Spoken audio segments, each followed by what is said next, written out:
അസ്സലാമു അലൈക്കും. ഞാനിന്ന് വീട് വാടകയ്ക്ക് എടുത്ത വീട്ടിലാണ് ഉള്ളത്. പണിയൊന്നും ചെയ്തിട്ടില്ല വെച്ചാൽ തൂത്തിട്ടും തുടച്ചിട്ടൊന്നും നല്ല പോലെ ചെയ്തിട്ടില്ല. ഓടിച്ചൊരു തുടക്കലും തൂക്കലും ഒക്കെയാണ് ചെയ്തിട്ടുള്ളത്. പിന്നെ അതുപോലെ തന്നെ വീട്ടുപകരണങ്ങളൊന്നും വാങ്ങിയിട്ടില്ല. അപ്പം അത് ഓരോരുത്തരുടെ മേടിക്കാനായിട്ട് ഞാൻ ഇപ്പം എനിക്ക് ഒറ്റക്ക് കട്ടിലും കിടക്കയൊന്നും മേടിച്ചുകൊണ്ടൊന്നും ഇടല് നടക്കിയാലല്ലോ. അപ്പം അത് ഓരോരുത്തരോട് പറഞ്ഞിട്ടുണ്ട് ഒന്ന് മേടിച്ചുകൊണ്ടൊന്ന് തരാനായിട്ടൊക്കെ. ഞാൻ ഇന്നാണ് ലൈലയുടെ വീട്ടിൽ ഇന്ന് വന്ന് കയറിയേക്കണത്. അപ്പം ഞാൻ ഇവിടെ ഒറ്റക്കാണ്. പിന്നെ ഇപ്പം 8-9 മാസമായിട്ട് എല്ലാവരുടെയും കൂടെയിലൊക്കെ ആയിരുന്നല്ലോ വെച്ചാൽ അവിടെ അമ്മയടുത്ത് ആയിരുന്നപ്പോൾ കല്യാണി ഉണ്ടായിരുന്നു, പിന്നെ അതുപോലെ തന്നെ അമ്മ ഉണ്ടായിരുന്നു, പിന്നെ ഓരോരുത്തരിങ്ങനെ പുതിയത് ആൾക്കാർ വീട്ടുജോലിക്ക് വന്നവരൊക്കെ നമ്മുടെ കൂട്ടത്തിലുണ്ടായിരുന്നു. അപ്പോൾ അതുകൊണ്ട് നമ്മൾ തനിച്ചല്ലായിരുന്നു, പിന്നെ കൂട്ടത്തിൽ ആൾക്കാരുണ്ടായിരുന്നു. അപ്പോൾ ഇപ്പോൾ അവിടെ നിന്ന് ഇറങ്ങിയതിന് ശേഷം 2 ദിവസം ലൈല ഉണ്ടായിരുന്നു. അപ്പം അതൊക്കെ കൊണ്ട് സന്തോഷമായിരുന്നു. പക്ഷെ ഇപ്പം പെട്ടെന്ന് ഇങ്ങനെ ഒറ്റപ്പെട്ടപ്പോൾ ഭയങ്കര ഒരു അങ്കലാപ്പും വെപ്രാളമൊക്കെ. കടലിലെ തിരേൻ്റെ നടുക്ക് അകപ്പെട്ട ഒരു കുഞ്ഞു പിള്ളേരെ പോലെ ഒരു നിമിഷം ഒന്ന് പകച്ചുപോയി. പിന്നെ ഇനി ശീലമായിക്കോളും. അപ്പം ആദ്യത്തെ ഒരാഴ്ച വല്ലാത്തൊരു ബുദ്ധിമുട്ടൊക്കെ ആയിരിക്കും. അത് കഴിയുമ്പോൾ പിന്നെ സ്വാഭാവികമായിട്ട് ശീലമാകും. അപ്പം ഞാനിവിടെ അടുപ്പൊന്നും കത്തിച്ചിട്ടില്ല.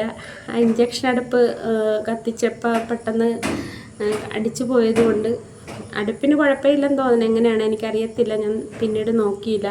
എനിക്കൊരു കാര്യമുണ്ട്, എനിക്ക് മിന്നലും ഇടിവെട്ടും പിന്നെ അതുപോലെ തന്നെ തീ, കറണ്ട്, ഇതൊക്കെ എനിക്ക് ഭയങ്കര പേടിയുള്ള കാര്യമാണ്. വെച്ചാൽ അവരുടെ ആ ഒരു ഇതിൻ്റെയൊക്കെ മുന്നിൽ നമ്മൾ കേവലം വെറും ഒരു മണ്ണ് തരി പോലും അല്ല, അത്രയ്ക്ക് വില പോലും ഇല്ലാത്തൊരു അവസ്ഥയിലാണ് ഈ തീയുടെയും കാറ്റിൻ്റെയും അതുപോലെ തന്നെ ഇടിമിന്നലിൻ്റെയും കറണ്ടിൻ്റെയൊക്കെ മുന്നിൽ നമ്മൾ മനുഷ്യരൊന്നുമല്ല.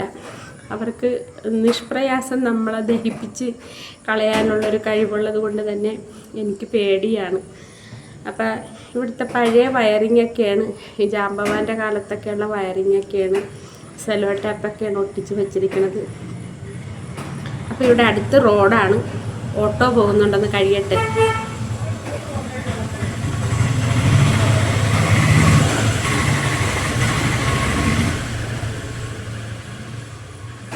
ഭയങ്കര വലിയ റോഡല്ല, എന്നാലും ചെറിയ റോഡാണ്. എന്നുവെച്ചാൽ കാറ്, ഓട്ടോ, ബൈക്ക് ഒക്കെ പോകും, അല്ലാതെ വലിയ രീതിയിലുള്ള റോഡല്ല.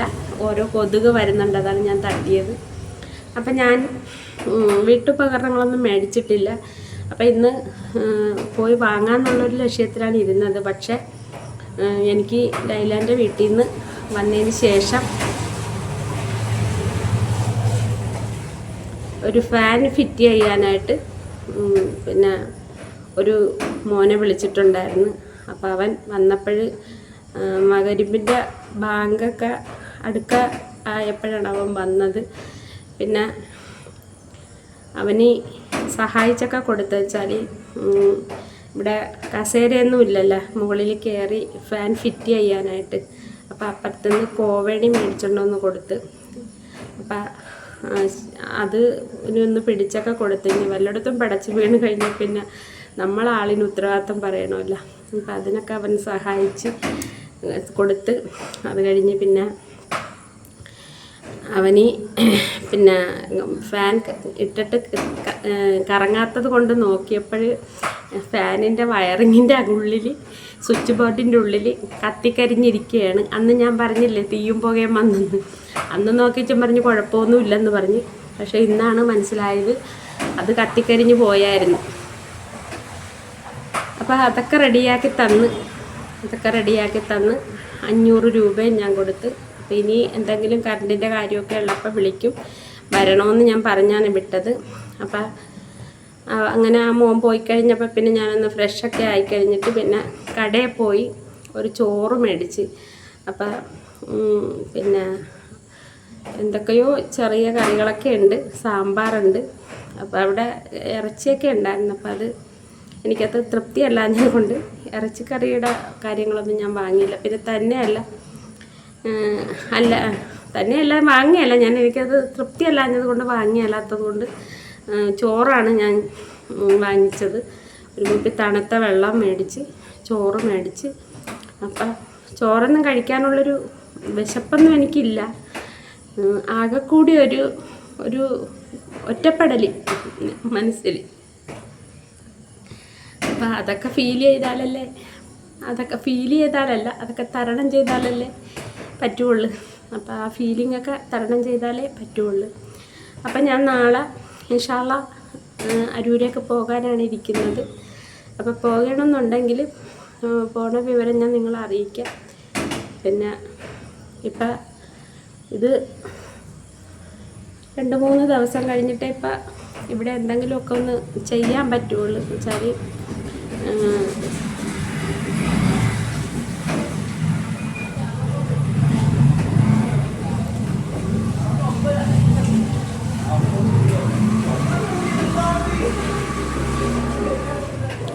ക്ഷമിക്കണേ കേട്ടോ പിള്ളേരെ. വെച്ചാൽ അകത്തിരുന്ന് ചെയ്യാൻ പറ്റിയല്ല, തീ പോലെ എരിയാണ്. അപ്പോൾ തട്ടമുണ്ടൊക്കെ പുതച്ചിരുന്ന് ചെയ്യണമെങ്കിൽ അവിടെ ഭയങ്കര ചൂടാണ്. അതാണ് ഞാൻ ഈ ഉമ്മറത്ത് വന്നിരിക്കണത്. ഇത് ഉമ്മറമാണ്. നിങ്ങളെ എന്തെങ്കിലുമൊക്കെ വീട്ടുപകരണങ്ങളൊക്കെ ഞാൻ മേടിച്ചിട്ടതിന് ശേഷം ഞാൻ വീട് മൊത്തം കാണിച്ചു തരാം കേട്ടോ. പരിസരവും വീടും ഒക്കെ ഞാൻ നിങ്ങളെ കാണിച്ചു തരാം. അതിനായിട്ട് ഞാനൊരു വീഡിയോ ചെയ്യുന്നുണ്ട്. എൻ്റെ പ്രേക്ഷകരെ കാണിക്കാതെ പിന്നെ ഞാൻ ആരെ കാണിക്കാനാണ്. അപ്പോൾ നാളെ രാവിലെ അരൂരേക്ക് പോകാനായിട്ടിരിക്കുകയാണ്. പിന്നെ പരിസരത്ത് ആ ചേട്ടൻ പറഞ്ഞതുപോലെയൊന്നും അല്ല, നല്ല ആൾക്കാരാണെന്നാണ് തോന്നുന്നത്. വെച്ചാൽ അപ്പുറത്ത് താമസിക്കുന്ന 2 കൂട്ടരും നല്ല സ്നേഹമുള്ളവരാണ്. ഹിന്ദുക്കൾ, ഒരാൾ ക്രിസ്ത്യാനിയാണ്, ഒരാൾ ഹിന്ദുവാണ്. നല്ല സ്നേഹമുള്ള ആൾക്കാരാണ്. എനിക്ക് ഫോൺ നമ്പറൊക്കെ തന്നിട്ടുണ്ട്. രാത്രിയിൽ എന്തെങ്കിലും ആ സമയത്ത് എന്തെങ്കിലും ഒരു ഒച്ചപ്പാടാ എന്തെങ്കിലും കേട്ടാൽ വിളിച്ചോന്നും പറഞ്ഞിട്ട്. അപ്പോൾ നല്ല ആൾക്കാരാണെന്നാണ് തോന്നുന്നത്. ഇൻഷാ അല്ലാഹ് എനിക്കറിയത്തില്ല. അപ്പം ഞാൻ ആരുമായിട്ടും നല്ലതിനും പോകുകയില്ല, ചീത്തക്കും പോകുകയില്ല. ഉള്ള സമയം ഈ പെരേൻ്റെ ഉള്ളിലും എൻ്റെ ആവശ്യങ്ങൾക്കുമായിട്ടുള്ള സമയവും ഞാൻ വിനിയോഗിക്കുകയുള്ളൂ. അപ്പം ഞാനിപ്പം നോക്കിയപ്പോൾ ഒരല്പം റേഞ്ചുണ്ട് ഇവിടെ റേഞ്ച് ഇല്ലാത്ത, നെറ്റ് കിട്ടിയാലെന്ന് ആ ചേട്ടൻ, ഈ വീടിൻ്റെ ഓണർ പറഞ്ഞപ്പോഴും ഞാൻ ഇത്രയും കരുതിയില്ല. വെറും ഇങ്ങനെ വട്ടം ചുറ്റി നിൽക്കണതല്ലാണ്ട് റേഞ്ചെന്ന് പറഞ്ഞ സാധനം ഇവിടെ കിട്ടിയാല. അബദ്ധവശാലെങ്ങനെ എന്തെങ്കിലും ഒരു അല്പം റേഞ്ച് കിട്ടുമെങ്കിലേ ഉള്ളൂ, അല്ലാതെ റേഞ്ച് ഇല്ല ഇവിടെ. അപ്പോൾ പിള്ളേരെ ഞാൻ അതിനും മാത്രം സമയമൊന്നും ദീർഘിപ്പിച്ച് ചെയ്യുന്നില്ല. ഒരു 10 മിനിറ്റ് ചെയ്യാമെന്നോർത്താണ് വീഡിയോ. എന്തെങ്കിലും ഒന്ന് പറഞ്ഞ് നിങ്ങളോട് എൻ്റെ ഈ അവസ്ഥ, എൻ്റെ ഈ പിന്നെ ഒരു സമാധാനമില്ലായ്മ വന്നപ്പോൾ എനിക്ക് പെട്ടെന്ന് ഓർമ്മ വന്നത് നിങ്ങളെയാണ്. നിങ്ങളോട് 2 വാക്ക് സംസാരിക്കാമെന്നോർത്ത് വന്നതാണ് സുജീത്ത. എൻ്റെ ആവലാതിയും വേവലാതിയൊക്കെ നിങ്ങളോട് പറയുമ്പോൾ എനിക്കൊരു ചെറിയ സമാധാനം എൻ്റെ മനസ്സിന് കിട്ടും. അതുകൊണ്ടാണ് വന്നത്. പിന്നെ ചോറ് കഴിച്ചിട്ട് നേരത്തെ കിടക്കാൻ പോവുകയാണ്. കിടക്കാൻ ഇവിടെ കട്ടിലും പിന്നെ മറ്റേ കിടക്കയൊന്നും ഞാൻ വാങ്ങിച്ചിട്ടില്ല. അപ്പോൾ എല്ലാത്തിനും നമ്മൾ ഈ ഒരാൾ തന്നെയാണല്ലോ. ഇല്ല, ഞാൻ കഴിഞ്ഞ ദിവസം ഒരു പിന്നെ വീഡിയോയിൽ ഞാൻ പറഞ്ഞതുപോലെ ഞാൻ തന്നെ പിന്നെ സംവിധാനം ചെയ്യണം, നിർമ്മിക്കണം. ഒരു ഓട്ടോയിൽ കൂടി വരുന്നുണ്ട്.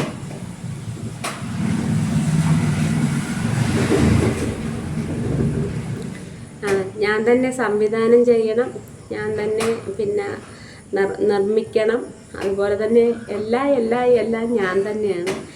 അപ്പം അതുകൊണ്ട് എല്ലാത്തിനും ഞാൻ വർഷങ്ങളായിട്ടിങ്ങനെ ഓടിച്ചൊക്കെ നടക്കണത് കൊണ്ട് ആരോടും ഒന്നും പരാതിയൊന്നും പറയണ്ടല്ലോ. നമ്മൾ തന്നെ ഇങ്ങനെ സഹിച്ചാൽ മതി.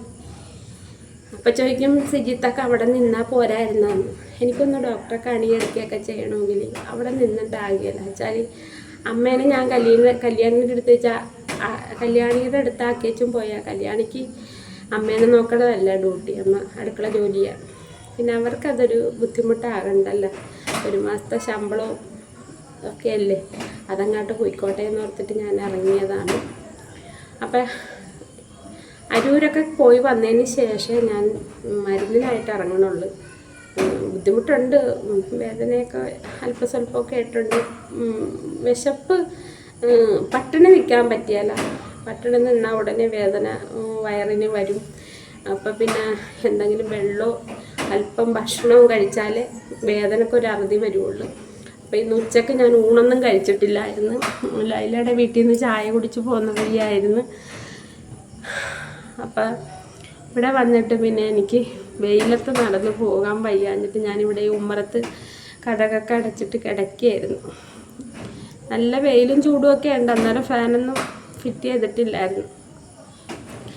അങ്ങനെ കുറച്ച് നേരം കിടന്നുറങ്ങും, വണ്ടി പോകുമ്പോൾ ചാടി എഴുന്നേക്കും. അങ്ങനെ ഒരു 3 മണിയാക്കി എടുത്ത്. അപ്പോഴാണ് ഞാൻ ഓർത്തത് ഫാൻ ഫിറ്റ് ചെയ്യാനായിട്ട് ചെറുക്കനെ വിളിച്ചില്ലല്ലോ എന്ന്. അങ്ങനെ വന്ന് അവൻ ഫാനൊക്കെ ഫിറ്റ് ചെയ്ത് തന്നേച്ചും പോയി. അപ്പം വിശക്കണേന് ഒന്നും മേടിച്ചിട്ടില്ലല്ലോ, അതുകൊണ്ടാണ് ഞാൻ ആ ചോറ് പോയി മേടിച്ചത്. ഞാൻ കുറച്ച് മതിയെന്ന് പറഞ്ഞാൽ എനിക്ക് വിശപ്പൊന്നുമില്ല. അഥവാ രാത്രിയിൽ എന്തെങ്കിലും ഒരു വിശപ്പ് തോന്നിയാൽ അന്നേരം പോയി എങ്ങൊന്നും പോയി മേടിക്കാൻ പറ്റിയല്ലോ ചോറ്. അത് കാരണം ഒരു മുൻകരുതലെന്നോണം ചോറ് വാങ്ങിയതാണ്. പിന്നെ തന്നെയല്ല 2-3 ഗുളികകൾ കഴിക്കാനുണ്ട്. അപ്പോൾ കാല് വയറ്റിൽ ഉച്ചക്കൊന്നും കഴിച്ചില്ല.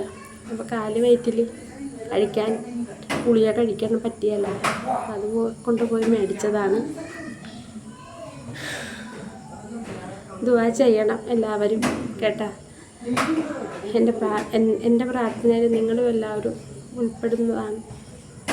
അപ്പം നിർത്തട്ടെ. എല്ലാവർക്കും സന്തോഷം നിറഞ്ഞൊരു രാത്രി ആശംസിക്കുന്നു. ഇപ്പം ഒരല്പം മഴയൊക്കെ പെയ്തത് കൊണ്ട് ഉറങ്ങാനൊക്കെ ഉള്ളൊരു സുഖം ഉണ്ടാവുമെന്ന് കരുതുന്നു, അറിയില്ല, കിടന്നാലേ അറിയത്തുള്ളൂ. അപ്പോൾ ബെഡ്ഷീറ്റ് വിരിച്ച് താഴത്ത് വിരിച്ചിട്ട് കിടക്കാമെന്നോർത്താണ് ഞാൻ ഇരിക്കണത്. ഞാനൊന്നും വാങ്ങിച്ചിട്ടില്ല. പിന്നെ ഒരു റീൽസ് കൂടി എന്തെങ്കിലും ചെയ്യണം. അപ്പം നേരത്തെ പറയേണ്ട കാര്യമാണ് ലാസ്റ്റ് പറയണത്. സബ് ചെയ്യാത്തവരൊക്കെ ഒന്ന് സബ് സുജിത്തൊക്കെ ചെയ്ത് തന്നേരും കേട്ടോ. നിങ്ങളെപ്പോലെ നിങ്ങളുടെ പോലെയൊക്കെ തന്നെയൊക്കെ ജീവിക്കാനുള്ളൊരു ആർത്തി ആഗ്രഹമൊക്കെ കൊണ്ടാണ് ഇങ്ങനെ ഓടി നടക്കണത്. പണിയെടുക്കുന്നുണ്ട്, വീഡിയോ ചെയ്യുന്നുണ്ട്, ഒന്നിലും ഒരു വിജയവും കാണുന്നില്ല. പഠിച്ചോൻ നമ്മളെവിടം വരെയും ഏതറ്റം വരെയും പോകുമെന്ന് അറിയട്ടെന്ന് ഓർത്തിട്ടായിരിക്കും പരീക്ഷണങ്ങൾ ഇങ്ങനെ തന്നുകൊണ്ടിരിക്കുന്നത്. എന്ത് തന്നാലും അത് തരണം ചെയ്യാനുള്ളൊരു മനസ്സും തരണേന്ന് പഠിച്ചവരോട് ദുആ ചെയ്യുന്നു. ആമീൻ. പിന്നെ മാറാരോഗങ്ങളൊന്നും വന്ന് കിടത്തിക്കളയില്ലെന്നും ദുആ ചെയ്യുന്നു. ആമീൻ. അതെനിക്ക് മാത്രമല്ല, എൻ്റെ പ്രേക്ഷകർക്ക് കൂടി അങ്ങനെ ഉള്ളൊരവസ്ഥയൊന്നും വരുത്തല്ലേ എന്ന് ഞാൻ ദുആ ചെയ്യുന്നു. ആമീൻ. അപ്പം മക്കളെ, ഞാനുള്ള ചോറ് വാരി കഴിച്ചിട്ട് ചാഞ്ചട്ട. പിന്നെ ഒരു റീൽസ് എന്തെങ്കിലും ഒന്ന് ചെയ്യണം. അപ്പം എല്ലാവർക്കും എൻ്റെ സ്നേഹം നിറഞ്ഞ അസ്സലാമു അലൈക്കും.